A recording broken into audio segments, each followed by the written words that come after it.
But the one thing, of course, which is on the minds of many at this point is the ongoing shutdown and the question, what's going to happen? And so I found this morning an article by The Guardian, which is a paper in England, and that is their perspective.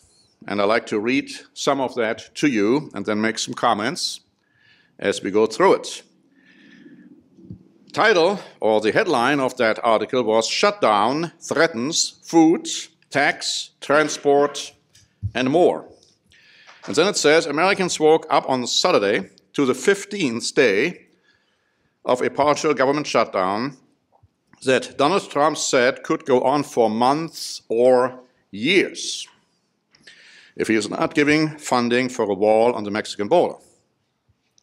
New talks were due, but as the nation digested the president's rambling, contradictory, and combative remarks at the White House press conference on Friday, and if you haven't heard that, you really don't know what this article is talking about, it goes on to say potentially devastating effects of the shutdown were coming into focus. The Supplemental Nutrition Assistance Program, which provides dietary assistance to 38 million low-income Americans, colloquially known as food stamps, will face cuts and will run out of funds in March. Tax refunds totaling billions of dollars and due in April to millions may be delayed. However, if you owe, you got to pay the IRS, otherwise you're going to be fined. And CNN reported hundreds of transportation security agents vital to the operation of major airports are beginning to call in sick after being forced to work without pay. Now, the Department of Homeland Security labeled this report fake news in a tweeted response. The article goes on to say, Trump also campaigned on a promise that Mexico would pay for the wall. That has not happened. The president and his allies claim a new trade deal with Mexico and Canada, not yet ratified by Congress, will provide savings to meet the promise. Fact checkers doubt that. And my additional comment is the money would go to the companies anyhow, not the government. Article goes on. Democrats have flatly refused to provide the $5.6 billion Trump wants for the wall, which Speaker Nancy Pelosi has called immoral, and which most experts believe would be ineffective and unrealistic. So let's talk about the immoral aspect first. Fox News, Tucker Carlson. Now, he is kind of my evaluation, more like of an anti-immigrant guy, but he is a member of the very pro-immigrant Episcopalian Church. So he took Pelosi to task, saying, where's this idea of the wall being immoral coming from? Now, Tucker Carlson should have known better, because the idea comes from none other than Pope Francis, who said that these walls are immoral. And of course, Pelosi, claiming to be a Catholic, even though her doctrinal stance is somewhat different in many cases with the Catholic Church, nevertheless, took that lead from the Pope. And Tucker Carlson should know that, did know that, but didn't want to go into that one. Didn't leave that alone. And when it comes to the ineffective wall, I had a laugh, because they recently published a picture of a Mexican governor having climbed the wall from the Mexican sides, sitting on the wall, standing on the wall, making the point, I mean, that part of the wall they have already built, making the point there's no way that the wall will prevent immigrants climbing over it, coming into the country illegally. So the article by The Guardian goes on to say, public polling shows majority opposition to Trump on the wall and immigration in general. However, The Week wrote today, January 5, President Trump asserted in a tweet that everyone other than, listen, drug dealers, human traffickers, and criminals wants the wall very badly. Recent polling shows just 1 in 4 Americans say shutting down the government is better than accepting no wall funding. Meaning, 3/4 of Americans are saying the shutdown should stop immediately, even though there's no wall funding. But the 3/4 of Americans then are drug dealers, human traffickers, and criminals, according to our president.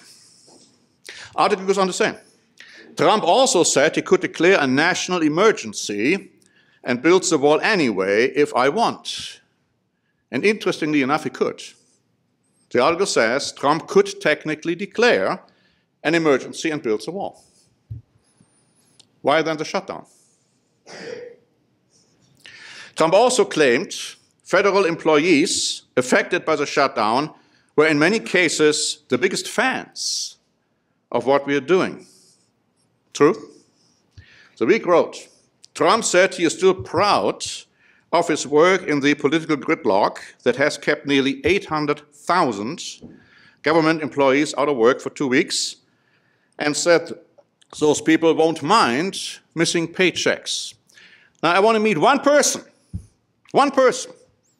who doesn't mind missing paychecks. Multiple media outlets have reported increasing hardship of those federal employees, and pay is next due on January 11. And then it also says that deaths were reported in national parks kept open with reduced staffing levels. But not just deaths. If you've seen recent footage, I mean, garbage, trash is piling up in these parks and not being taken care of. Now, if it's not going to be changed soon, disease will be the inevitable consequence. There was an interesting program on CNN, and it was pointed out there that federal government contractors or private companies having contracts with the feds are not being paid, and in all likelihood will not be paid retroactively, something we heard last week from Rob Harris and Eric Rank, because they are part of that category. It was suggested that they should look for another job.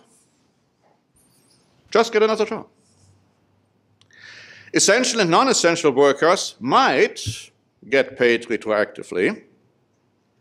And even though the Department of Defense is not affected, essential workers, and I'm quoting, including thousands of workers at the Border Patrol and Immigration and Customs Enforcement, and members of the Coast Guard, are required to work without pay until the shutdown ends. Even though the Department of Defense gets paid, members of Coast Guard, who are also critically important for making sure that none, let's say illegal immigrants don't enter the United States, they're not getting paid. But they still gotta work without pay. And then they had guests there on the program. Republicans and Democrats both said that there should not be a 10% pay raise for cabinet members. That was originally planned. Now, apparently, at this point, this has been put on hold. I say it's not enough. Here's my proposal. Now, the proposal will never be accepted. It will never be accepted. But it's my proposal anyhow. As long as there's a shutdown, neither the president nor his inner circle, nor anyone in Congress, Democrats and Republicans alike, should be paid.